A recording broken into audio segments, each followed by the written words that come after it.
Okay.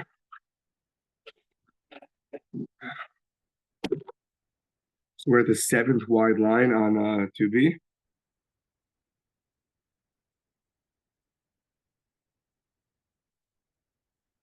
So we had both Babylon and Persia came in, and they left pretty upset. So so I guess it's in the middle. But Torah Shinamar V'zos Torah Asher Sa Moshe. So he said this is the Torah that Moshe placed in front of him. Miyad Yatzum L'Panav B'Pachei Nefesh. So they left upset.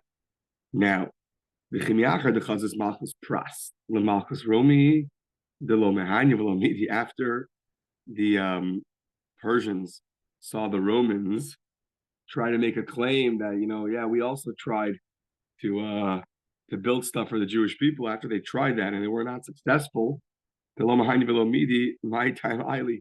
Why did they try to go in and try to claim that we maybe we have a chance of actually succeeding in this judgment? So why did they try to do that? It sounds like they thought that they had something better than than the Romans. So says the Gemara, Amar Inu Sashe Beis Hamikdash Anan Maninan. The Romans destroyed the second temple. We built Koresh helped build the Beis Hamikdash. So they thought, well, we're better than them in a certain way because we'll be more successful in judgment because we helped build the temple. They destroyed the temple. Says the Gemara, V'chein l'chol uma v'uma. Every nation that entered and tried to, tried to have their claim for the next world, they thought that they had something which previously the other nations did not have.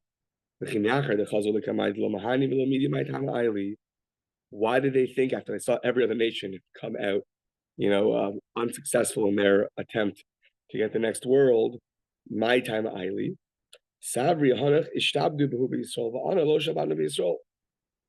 Only certain nations subjugated the Jewish people, but the other nations, they never subjugated the Jewish people. They thought that was going to help them have a more successful judgment. Okay, now, so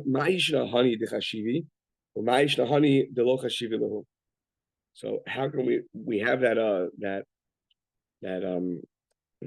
Persia and Rome are mentioned, that they went into Hashem to get the next world, and the other ones are not mentioned to get rewarded. He said because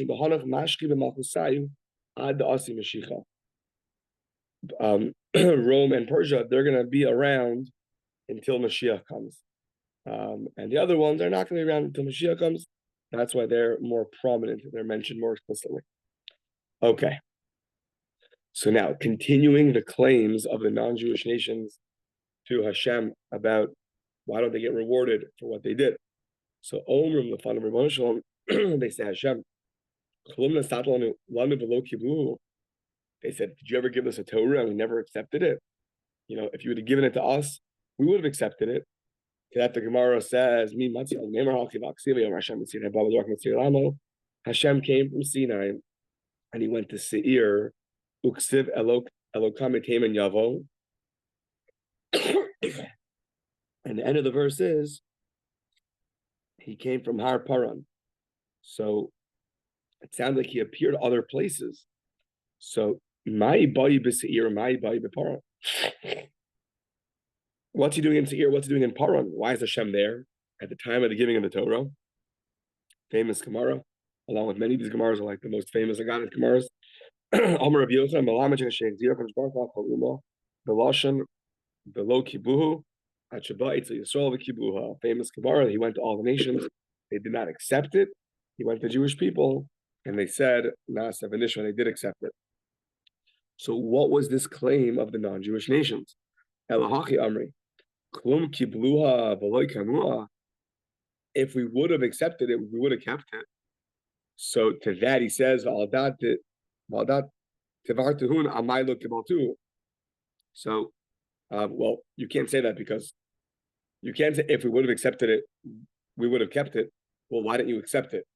That's not a valid claim. This is what they meant to say.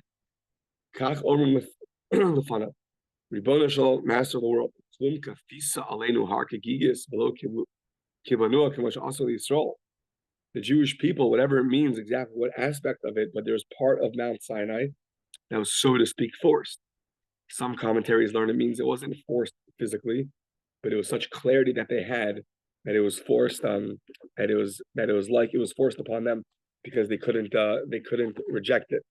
So, or it was maybe physically forced, but there's an aspect of it that was forced onto them, and therefore they were unable. Therefore, the non-Jews are claiming, if you would have forced it on us, so that we would also accept it. So, therefore, you can't blame us for not accepting it. The Amr as the verse says, so they encamp at the bottom of the mountain. The word betachtis is a funny word. The Gemara says, Hashem,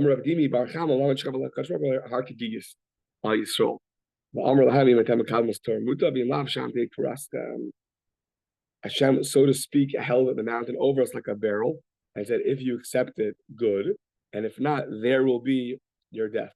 So that's the non-Jews' claim to Hashem. To which Hashem responds, Miyad Omer Lahem, Hashem told them, Harishonas Yashminu, let the original commandments be heard, meaning you got 7 commandments. Let's see, the ones that you did accept, have you kept them yet? Let's see. So Shenema Harishonas Yashminu Shev Mitzvah Shekibaltem Heichen Kiyantem, those 7 mitzvahs that you accepted, have you kept them? No.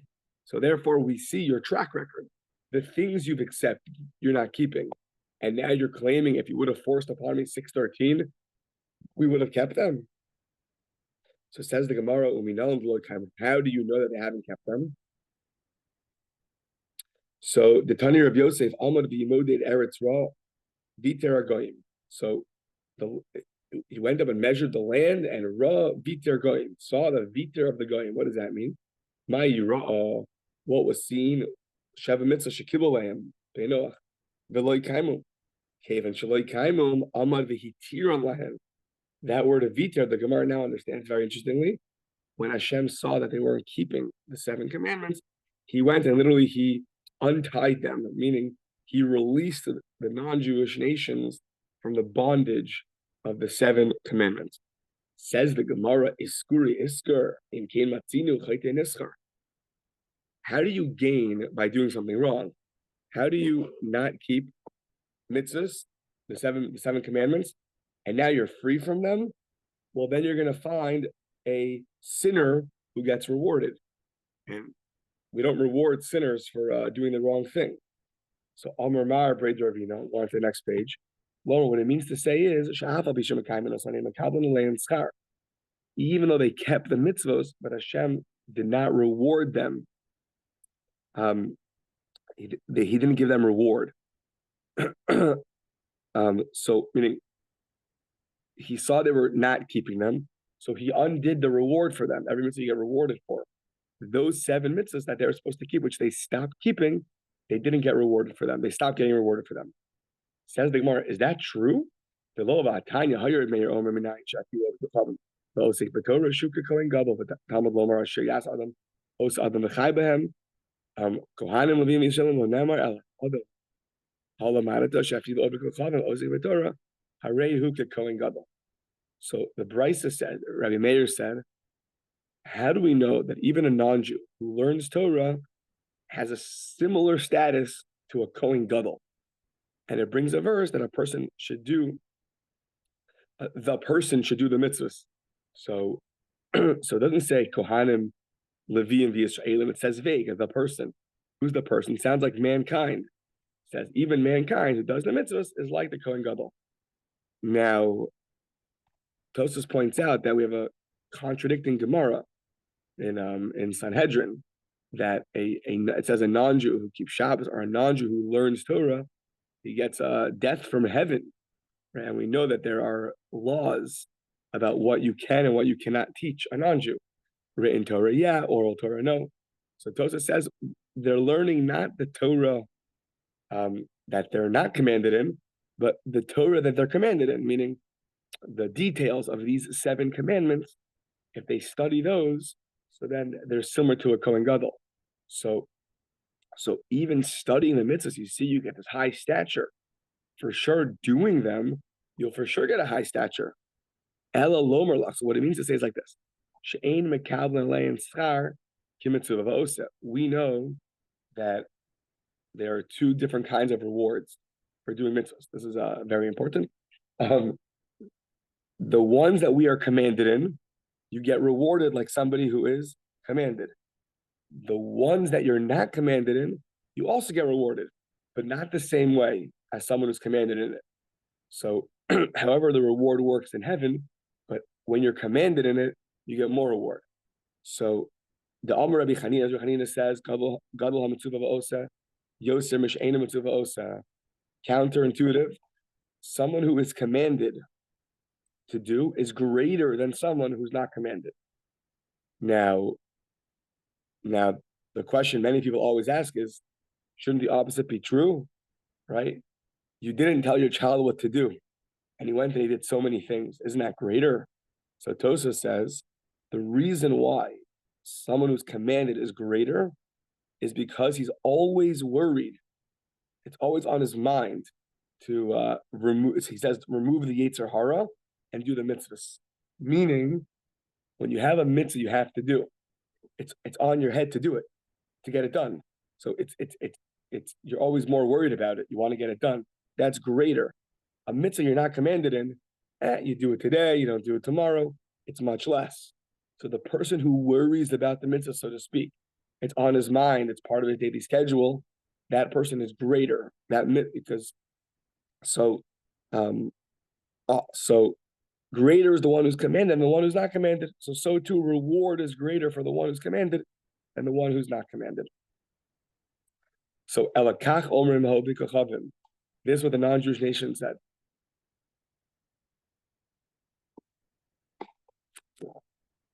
Lifnei Kadosh Baruch Hu, Ribono Shel Olam, Master of the universe, Yisrael shekibu heichen kaimuhu. Now they're saying the opposite. It sounds like they've lost their own. They have no claims for themselves. However, you claim the Jews do keep the mitzvahs. Show me where. So Amar Lahem HaKadosh Baruch Hu, Ani made by him. I myself am going to testify about them.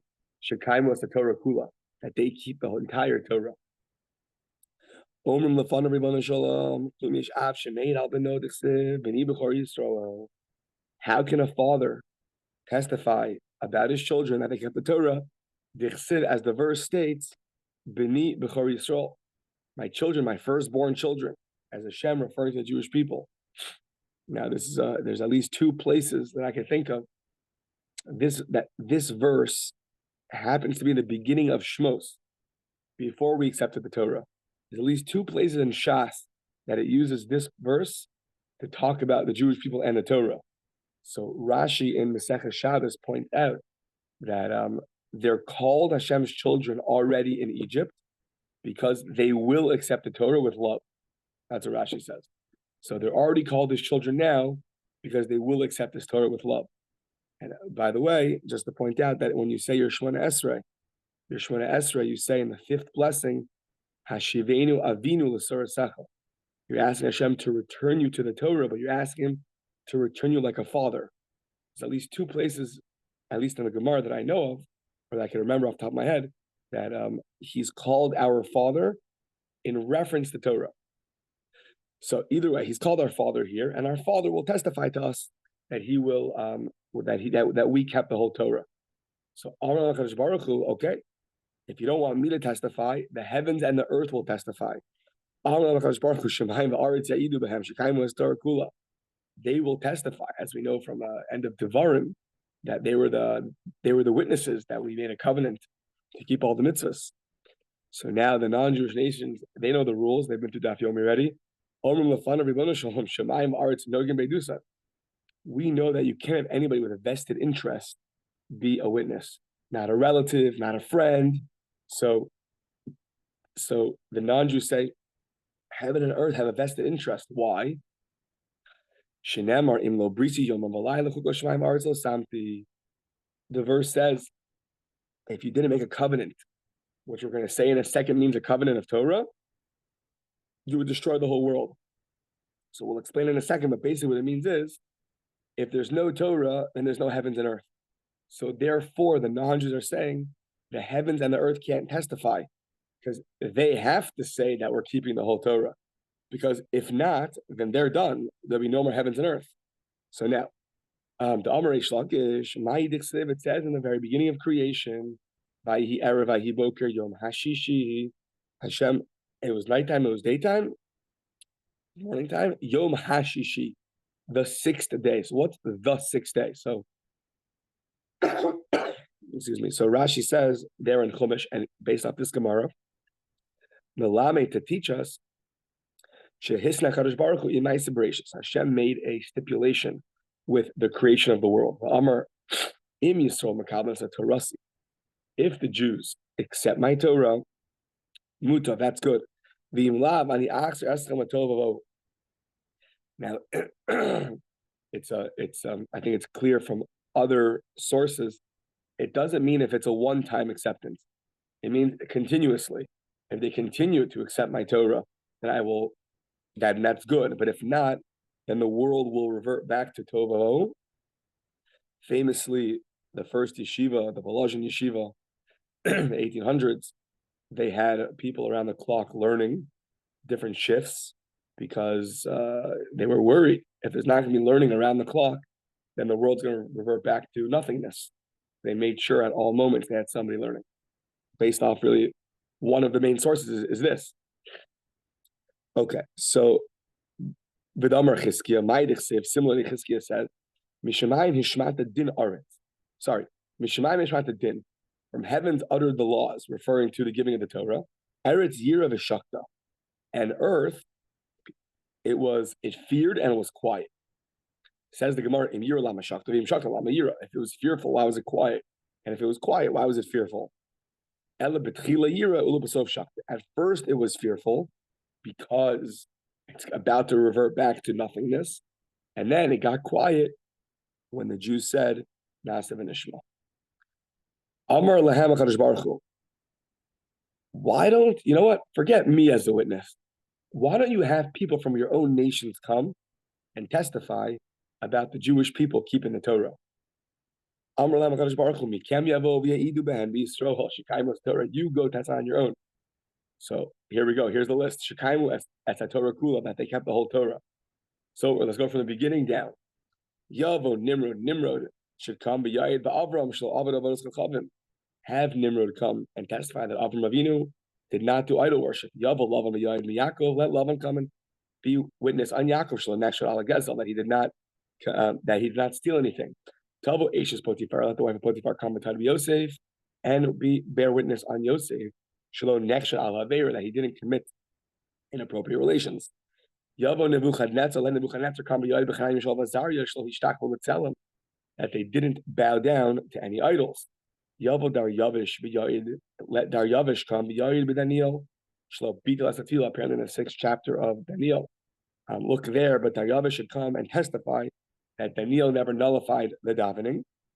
And then here are a bunch of, I'm not sure if they're in order or out of order, but a bunch of other people. Yavo Baldad Hashuchi v'Tzofer Hanamati v'Alifas Hatemani v'Eliyahu ben Barachel Habuzi v'Ya'idu ben B'Yisrael Shekaimu as Kol HaTorah Kula. Let these people come and testify that we, the Jewish people, keep and kept the entire Torah. Shenamar Yitnu Eideyim v'Yatzuk. Let their witnesses come and testify. So let your witnesses come and testify that we kept the whole Torah. So now we're talking about the next world, and the non-Jews are saying, Amru Lefanav Ribono Shalom, Master of the world.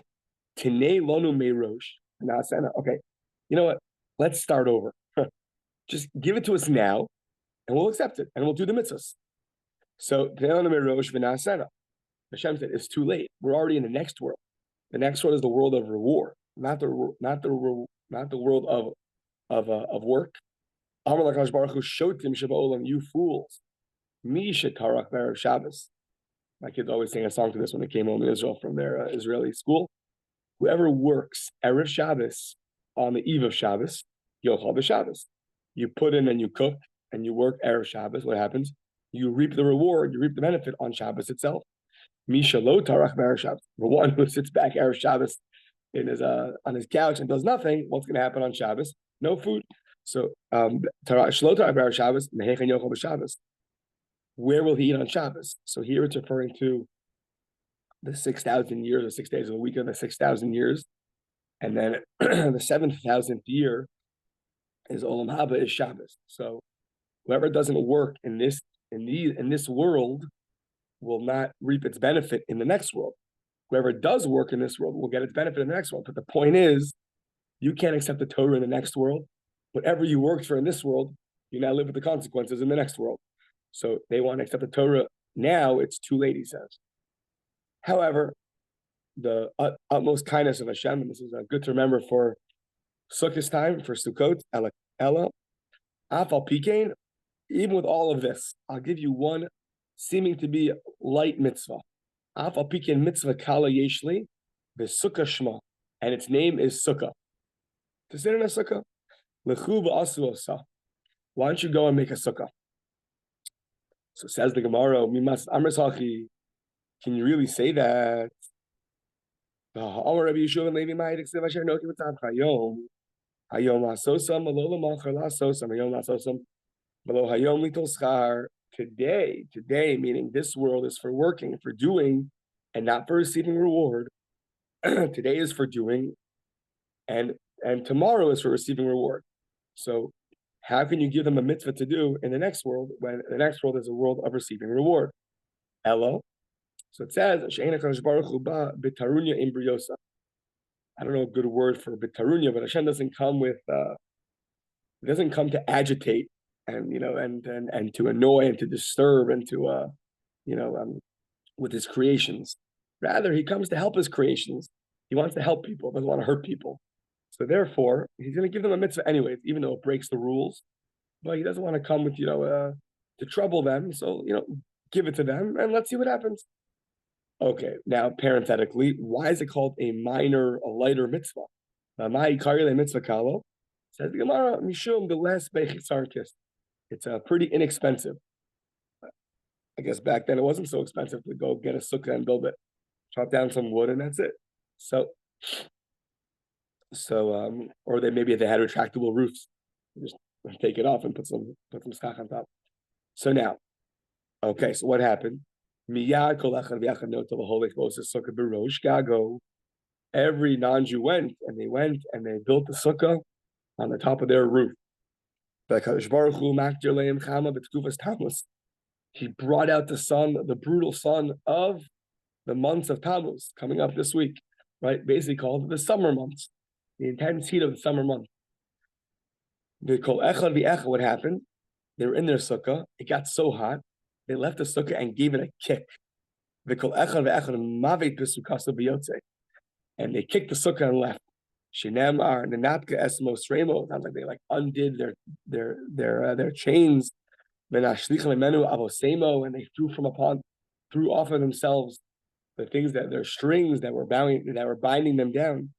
Meaning they undid the mitzvah. They were sitting there all bound by the mitzvah. It got too hot. They ran out, kicked the sukkah, and left. So there's a lot of ink spilled of why is the one mitzvah that Hashem gave them is the sukkah. So either way,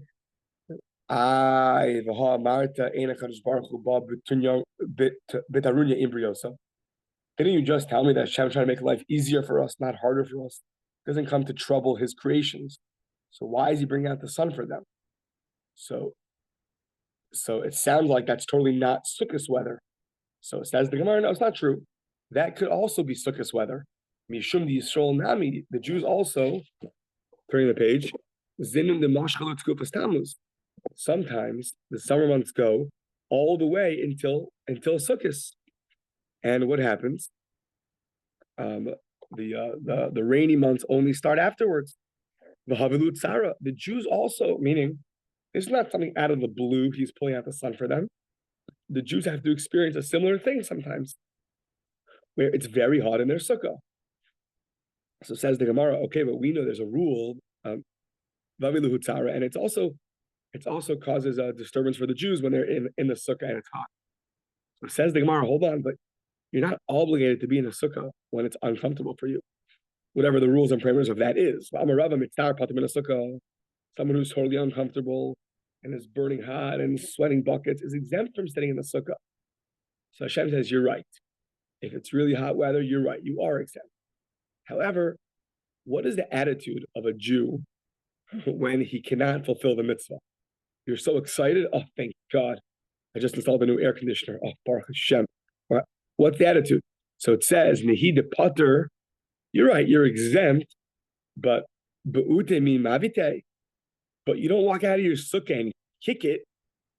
So, right, classic example was from a few weeks ago from Parshas Baloscha, where they couldn't bring the Pesach offering because they were impure.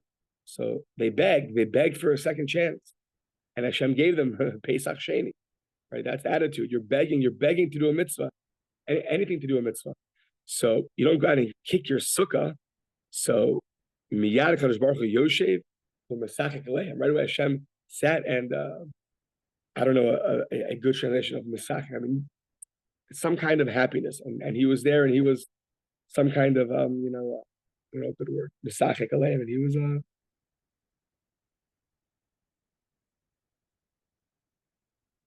another translation the article Mesachek Alehem.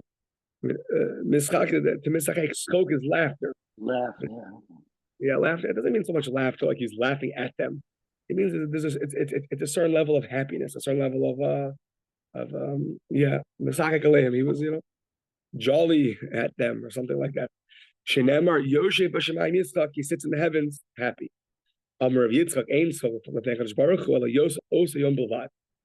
There's only happiness, this kind of scope, laughter, happiness. Whatever it means, laughter from Hashem's perspective, but a certain kind of outward showing of laughter. Yeah. So it says only that day there was laughter. Such a laughter was that day. So okay, fine. So that's basically it for the non-Jews' claim of why they don't get water for the Torah. Now that we mentioned this idea of schok, we're going to go on a little bit of a gadata about that. So that which Rabbi Yitzchak just said, that this unique level of laughter was specific to that day that they kicked their sukkah. So many times the commentators write that when you have a gadata like this, right? We had this in Bava Basra also. So obviously it needs a lot of agadic interpretation. That's obvious, but oftentimes things were written in a very very outwardly cryptic way, in order that only the ones who know the inner workings of what it means would be able to understand. So this reminds me a little bit of that. There was laughter of Hashem on the people. Either way, so that some teach this laughter that Rabbi Yitzchak talked about, but about a different scenario. So la'asid lavo in the future, they're going to come in the future and they're all going to convert. Says the Gemara, are we going to accept them? Meaning, in the next world, they're going to convert. We don't accept converts in the times of Mashiach. In David and Shlomo's time, I think it means that we were in such a high, so everyone to join us and join the bandwagon. So it's like those, Lahavdil people that became Yankee fans in the early 2000s. Well, yeah, they just won 4 in a row, or not 4 in a row, but they won 4, very close together. So of course you'll be a Yankee fan. So similarly, in the times of Mashiach, we don't accept converts. So Ela shenasu gerurim. So rather, what it means is they're going to come on their own.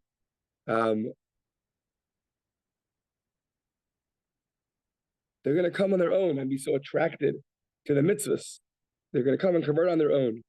They're going to come on their own. And what are they going to do? They're going to gerurim.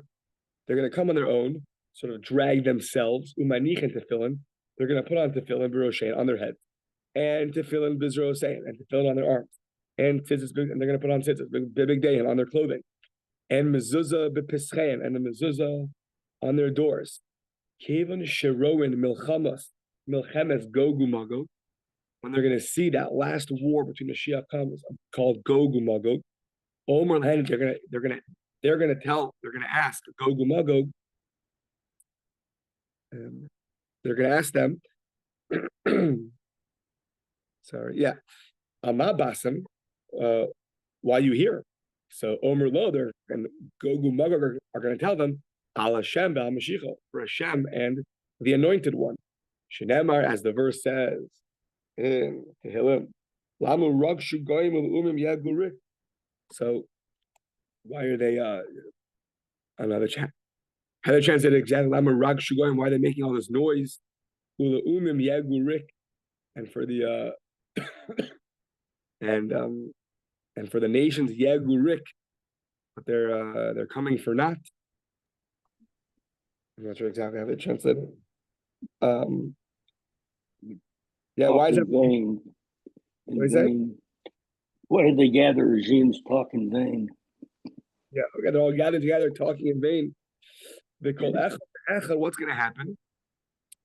All these, so to speak, converts that came on their own and started doing mitzvahs, they call Echad menatek mitzvahs. So they're going to undo their mitzvahs when they see this big battle happening. They're going to remove from themselves their mitzvahs, the holech, and they're going to leave. Shenamar nenatka es mosrosemo. They're going to undo and take off their chains, so to speak, their mitzvahs. And so too, and now Hashem is going to be sitting with this kind of laughter. Shenamar, as the verse says, Yoshev Hashemayim Yitzchak. Amar Rabbi Yitzchak ein lo lakadosh baruch hu schok ela osi yom b'lvad. So the other version of Rabbi Yitzchak said that this is the day where Hashem had this level of schok, this level of laughter. So, okay, now, Ini, is that true? That he's, so to speak, laughing? V'hamar of Yehuda, Amarav. The 12 hours of the day, what is Hashem doing? Speaking of cryptic, esoteric gemaras, so, Shtei Esrei shows have a hayom. So, what does he do? Shalosh harishon Chadash Baruch Hu yoshek vosek b'Torah. The first 3 hours of the day, he sits and he learns Torah. Shnios Yoshev, in the second part of the day, he sits and he judges the whole world. Rashi points out that there are a number of opinions of when the world is judged. So that Gemara is about Rosh Hashanah. Rosh Hashanah, he judges the world. So one opinion there says that there's a level of judgment that happens every day. So we're going according to that opinion. Yoshev B'danas Kol Olam Kula. He judges the whole world. Kavan Sharosh in his Chayv Olam Kilya. Once Hashem sees that the world is really obligated to be destroyed, they're guilty as charged, and he should destroy the world. Omeid Mikisa, he, so to speak, gets up from his chair of judgment, the Yoshev Kisei Rachim, which, by the way, is what the Gemara says that the shofar does. The blowing of the shofar, so to speak, he gets up from the seat of judgment and goes to the seat of mercy. The third of the day, what does he do? Shlishios Yoshev Azanas Kolom Kulo. He goes and sustains the entire world. Mikar Aaron, from the horns of the the horns of the ox, of the gazelles, of the rams. No, of the rams maybe. Ad Beit Zekinim, until the eggs of the lice, meaning from the great animals to the smallest animals, he sustains the whole world. Revios, the fourth part of the day, Yoshev Mistachek in Lev Yasam. This we saw in Bava Basra, and I still don't know what it means. He, so to speak, is laughing, some kind of with the Lev Yasam, the great fish that we're going to have when the Mashiach comes. Shenamar Lev Yasam Zeyatzarta L'Sachek Bo. Whatever that means, that the Lev Yasam was created to laugh with. So what do you think? He laughs a lot, not just this one day, when the non-Jews will come in the future. No, every day sounds like he has a level of laughter with the Levi Yosam. So, Amar of Nachum, right? It's like in Briosav Mesachik, the Al Briosav Eina Mesachik Ella Osiyam Blavat. With his creations, he laughs, every day. About his creations, that's only that day. So with the Levi Yosam, that's every day. About his creations, about the non-Jews, that was only that day when they came for Gogu Magog like we just read. From the day the temple was destroyed, there is no laughter for Hashem. So how do I know that there's no laughter? So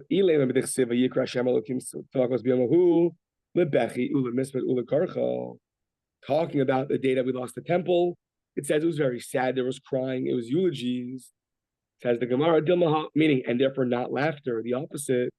Dilmahu Yoma Vesulo. Maybe it just means that day there was no laughter, but not that forever after there won't be any laughter. Meaning, if you forget Yerushalayim, you forget, it's like forgetting your right hand. Your tongue will stick to your palate.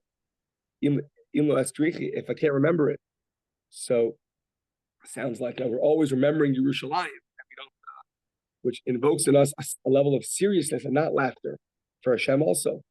So says the Gemara, yeah, no, we never forget Yerushalayim. But this level of laughter is permitted. Allah meha, it says in Yeshaya, sounds like the world is a level of silence in the world.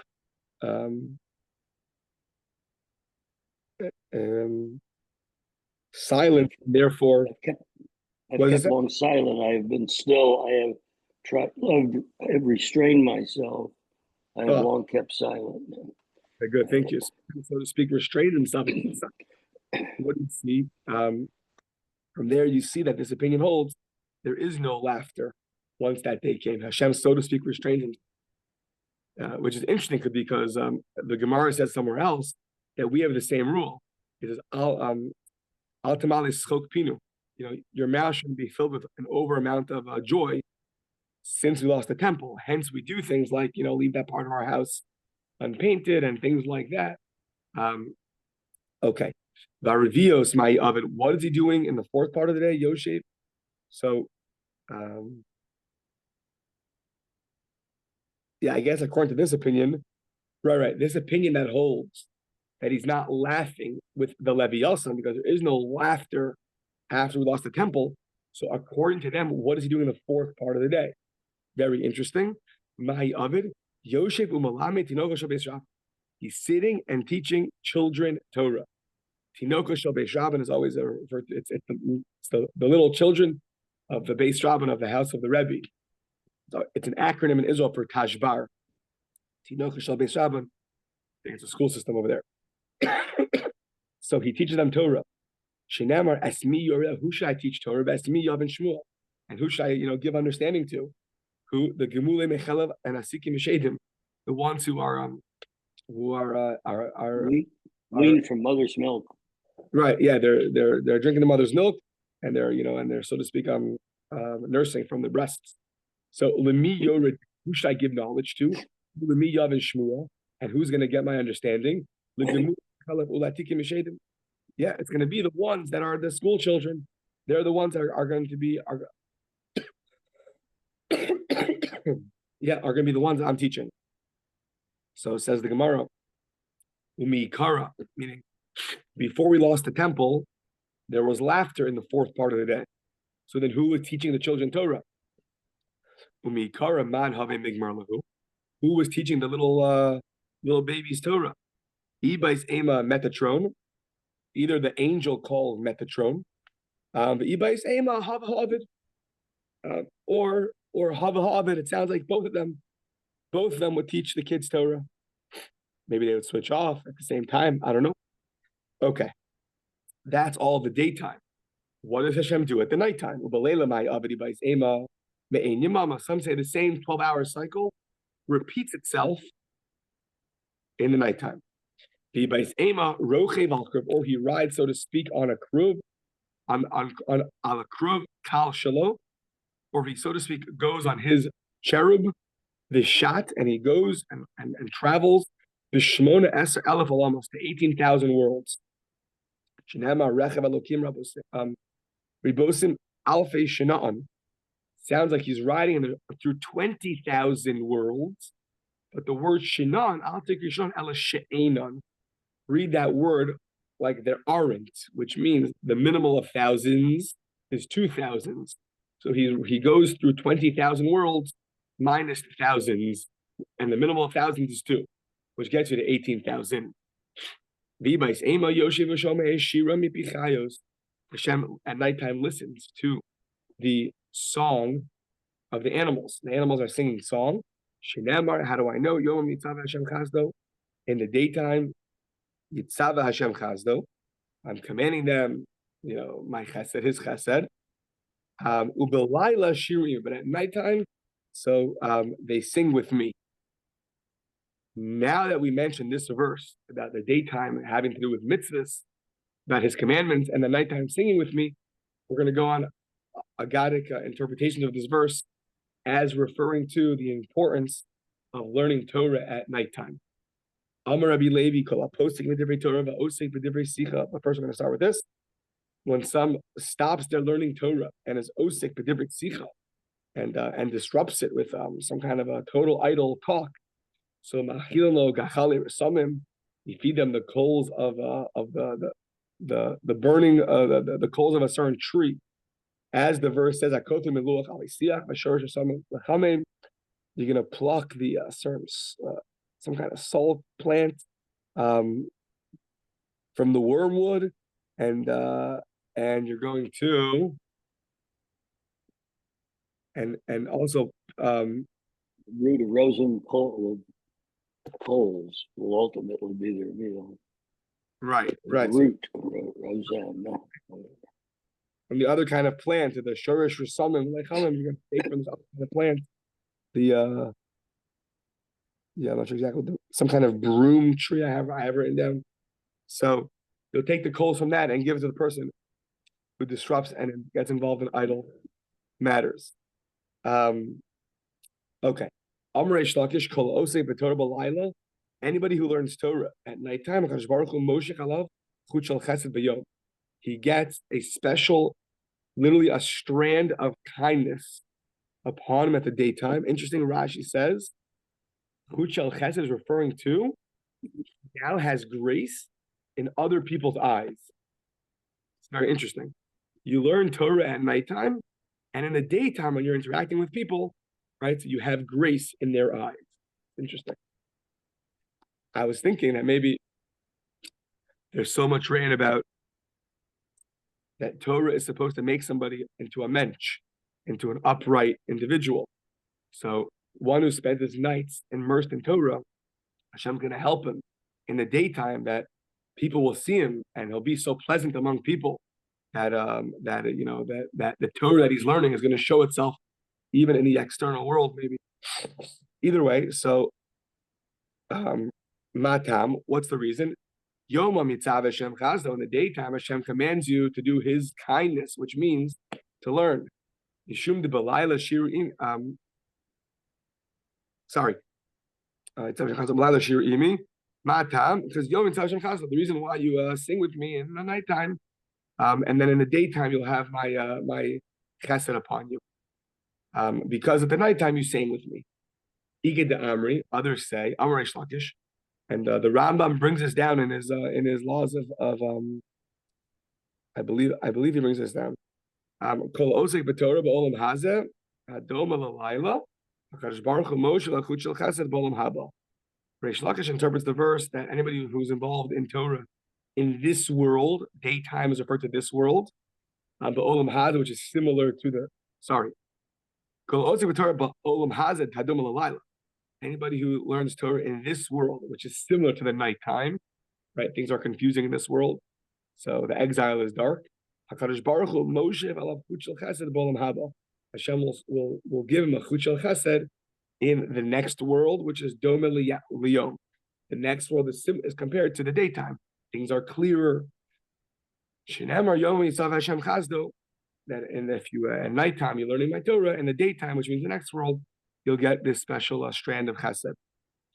A person is created.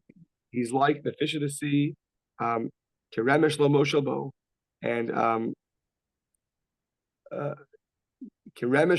I guess what the creepy crawlies are not going to take. They're not going to take rulership over him because I guess they're in the sea. Made man like the fish of the sea and like the creepy things without a ruler. They're like the fish of the sea, like the creepy things with no ruler. Like, I guess the insects don't have a ruler. I guess there's no ruler of the insect kingdom. Okay, so why are the Jews compared to the fish of the sea? Lomerlach. Ma dogim shabiyah kevan shalom le'yabosh miyad mesim up and the other kevan shaporshim divrei Torah. And then some say umina mitzvahs miyad mesim. Just like the fish, if you take him out of water, they die. So to a Jew, if you remove him from the words of Torah, and some say from mitzvahs, he dies also. Davar acher, ma dagim shebayam kevan shekadera aleim chama miyad mesim. If they're super hot, the heat goes on them, they die. Kakmei adam shekadra aleim chama miyad mesim. So too people with incredible amount of heat on them, they also can die. Some say in this world they could die, some say in the next world. In this world means Kid Rabbi Chanina, and like Rabbi Chanina says, you have free choice. Everything is in the hands of heaven, except for when it comes to the weather and not dressing properly. That's your choice. You could wear a coat, and if not, a person can get sick. So everything's in the hands of heaven except for this, the chill and the coldness. Yeah,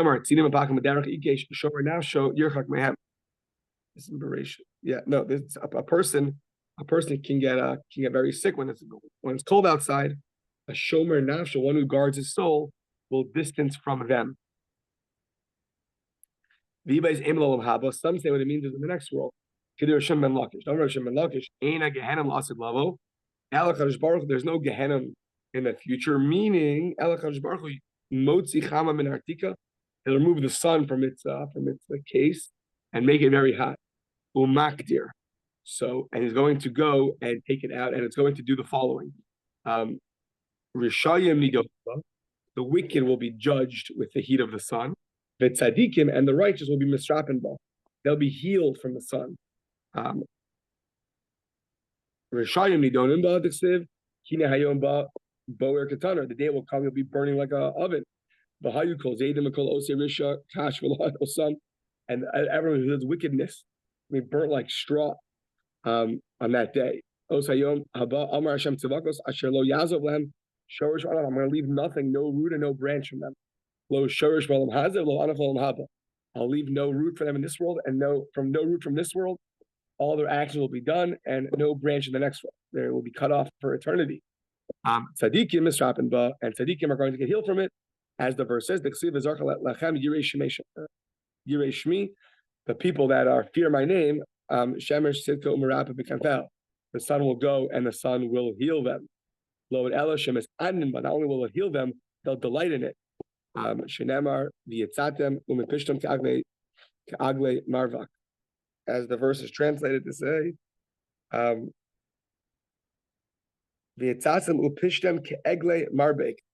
like the calves of Marbek. What exactly is Marbek? It's the when you go and you gather, when all the calves gather together, they come together maybe to eat their food. Exactly, I'm not sure. In the stall. Of their stall. Oh, their stall. Okay. So to the righteous will gather together in a pleasant way in the stall, so to speak, where the tzaddik can go, and they'll delight with the sun coming out. Okay, God willing, I'm hoping to be there in person tomorrow. It's out of my hands, but Bez Hashem. So thank you very much. Tomorrow. Yashakah and Mazel Tov, and hope things go smoothly. Okay. Amen. I hope so too. Yashakah. Okay. Everything's going well. Yes. Amen. Thank you.